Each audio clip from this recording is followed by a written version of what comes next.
जय भगवान श्री कृष्ण जी।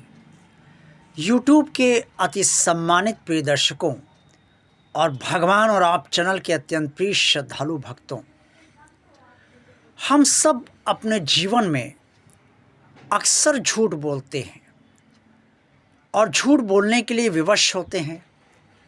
कभी सत्य को बचाने के लिए झूठ बोलते हैं और कभी सत्य को छिपाने के लिए झूठ बोलते हैं। एक भिखारी भीख मांग रहा था।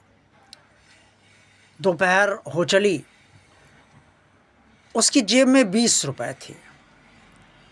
एक व्यक्ति के आगे उसने अपना कटोरा आगे किया और कहा, कुछ दे दीजिए। वो व्यक्ति हंसा और बोला, सुबह से तुम्हें कुछ मिला नहीं क्या?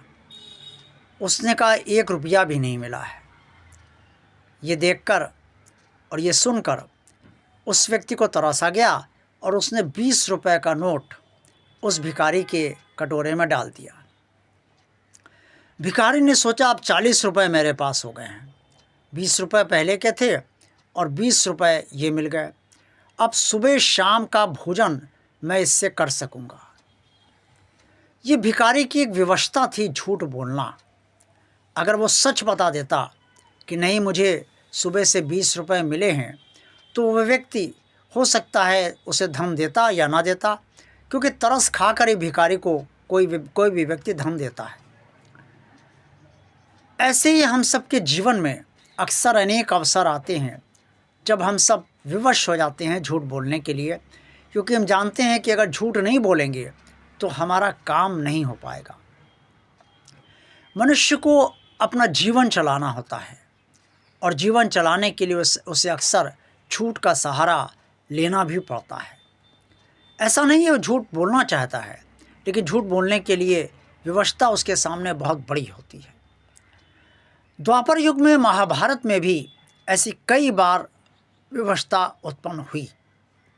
जब भगवान कृष्ण ने भीम को इस बात के लिए तैयार किया कि कौरवों के प्रधान सेनापति द्रोणाचार्य के समक्ष वो जोर जोर से जाकर चिल्लाएं कि अश्वत्थामा मारा गया, अश्वत्थामा मारा गया। ये सुनकर द्रोणाचार्य जो है शस्त्र रख देंगे और जो पांडव आज द्रोणाचार्य को नहीं परास्त कर पाएंगे, वो उनका कार्य आसान हो जाएगा आगे के युद्ध लड़ने के लिए।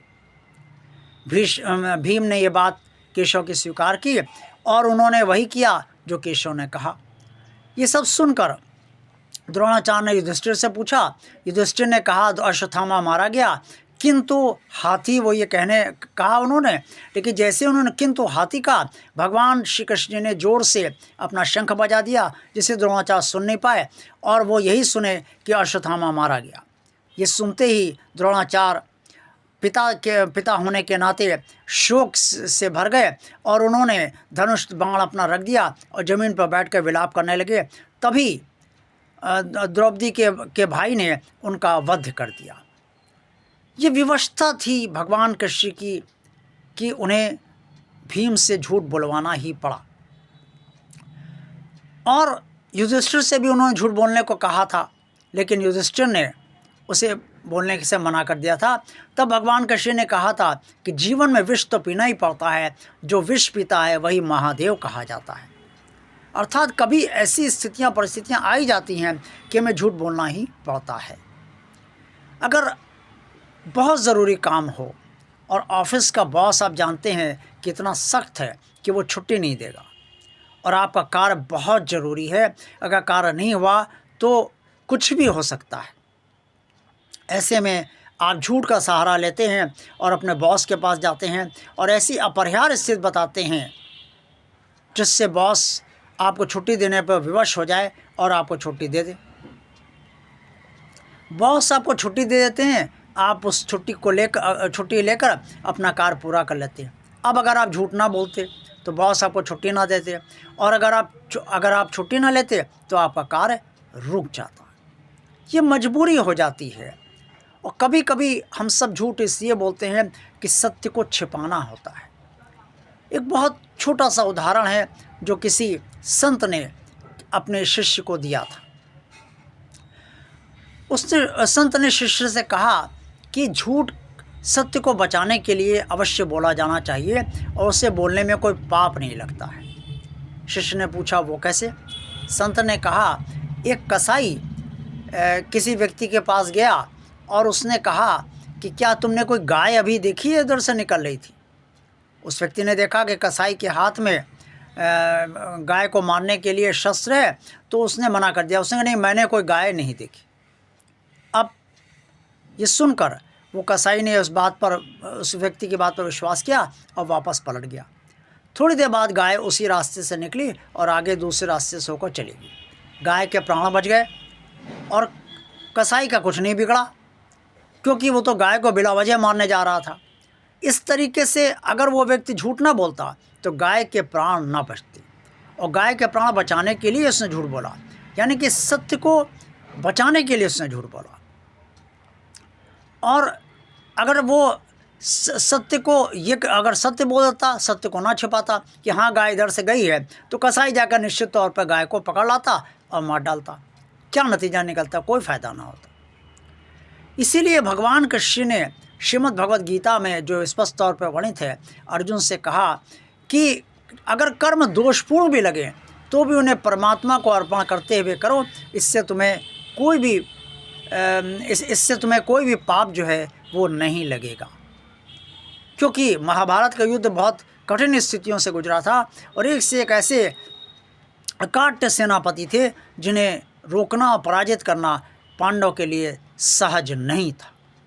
इसलिए ऐसे परिस्थितियाँ जब उत्पन्न हुई तो भगवान कृष्ण ने यही कहा कि अगर कुछ गलत लग रहा है तो भी तुम कर्म करो। और युद्ध लड़ने के लिए भी अर्जुन गलत लग रहा था तो भी भगवान कृष्ण ने उन्हें तैयार किया कि युद्ध लड़ो, क्योंकि युद्ध लड़ना सत्य को बचाने के लिए बहुत ज़रूरी है। इसलिए झूठ अनावश्यक नहीं बोला जाना चाहिए। झूठ तभी बोला जाना चाहिए जब झूठ बोलने की वास्तव में प्रबल आवश्यकता हो, क्योंकि मनुष्य को अपना जीवन चलाना है। ये ठीक है कि भगवान को कर्मों का फल देना है, भगवान कर्मों का फल देता है और मनुष्य अपना जीवन चलाता है। मनुष्य जिस तरीके से अपना जीवन चला पाए उस तरीके से वो कार्य करता है, कर्म करता है, और उस समय ये नहीं सोचता कि क्या सही है और क्या गलत है। लेकिन जहाँ तक संभव हो झूठ बोलने से बचा जाना ही चाहिए, क्योंकि झूठ बोलना अपने आप में एक अनैतिक कर्म है, अनाचार है। लेकिन जब बहुत मजबूरी आ जाए और उस मजबूरी से सत्य को बचाना आवश्यक हो तो उस समय झूठ बोलना भी गलत नहीं है। ऐसा विद्वानों ने भी कहा है और शास्त्रों में भी कई जगह वर्णित है। आज का वीडियो आप सबको अच्छा लगा है तो इसे लाइक अवश्य कीजिएगा। जिन श्रद्धालु भक्तों ने अभी तक भगवान आप चैनल को सब्सक्राइब नहीं किया है वो इसे भगवान का कार्य मानकर सब्सक्राइब अवश्य कर दें। इस चैनल को ज़्यादा लोगों को शेयर कीजिए। कमेंट्स बॉक्स में आप सब जो कुछ भी करना चाहे अवश्य कहिए। आप सबका कल्याण हो। देखते रहिए भगवान आप चैनल। जय भगवान श्री कृष्ण जी।